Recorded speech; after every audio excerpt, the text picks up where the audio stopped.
C'était le Premier ministre burkinabé Christophe Dabiri. Cette attaque, le 5 juin dernier, avait déclenché une vague d'indignation dans tout le pays. Je vous rappelle qu'au moins 132 personnes ont été tuées. Nyagale Bagayoko, politologue et président de l'African Security Sector Network, est notre invité. Docteur, quelle est votre analyse suite à ce remaniement ?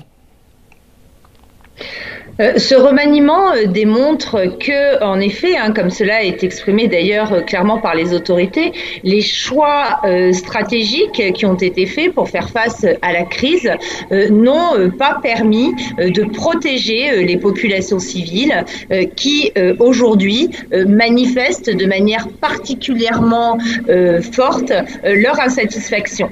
Il est important de préciser qu'historiquement, le fait que le président de la République assume la fonction de ministre de la Défense n'est pas nouvelle.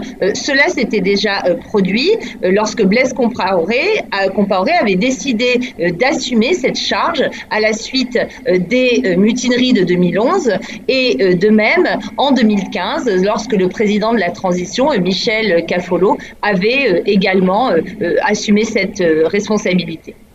Hier, nous avons parlé dans ce journal de la plainte du balai citoyen. Quelle est la marge de manœuvre aujourd'hui du gouvernement ?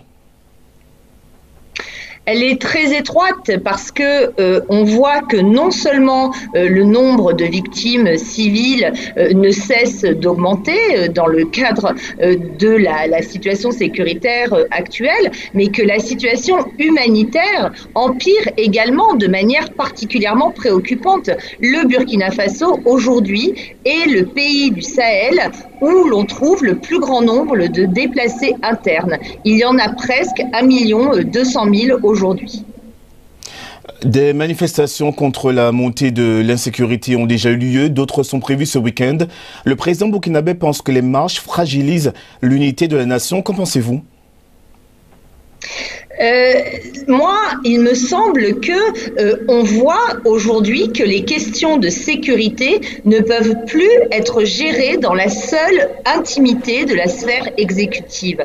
On voit aujourd'hui que les populations se saisissent, elles aussi, de cette thématique en faisant valoir le fait que la sécurité est un droit auquel elles ont vocation à prétendre. Donc, il me semble, au contraire, que la façon dont s'expriment les populations doit être perçue comme une volonté de contribuer à une approche beaucoup plus centrée sur la protection des civils qu'elle ne l'a été dans la politique menée jusqu'ici. Merci Nyagale Bagayoko. Je rappelle que vous étiez en direct avec nous depuis Paris.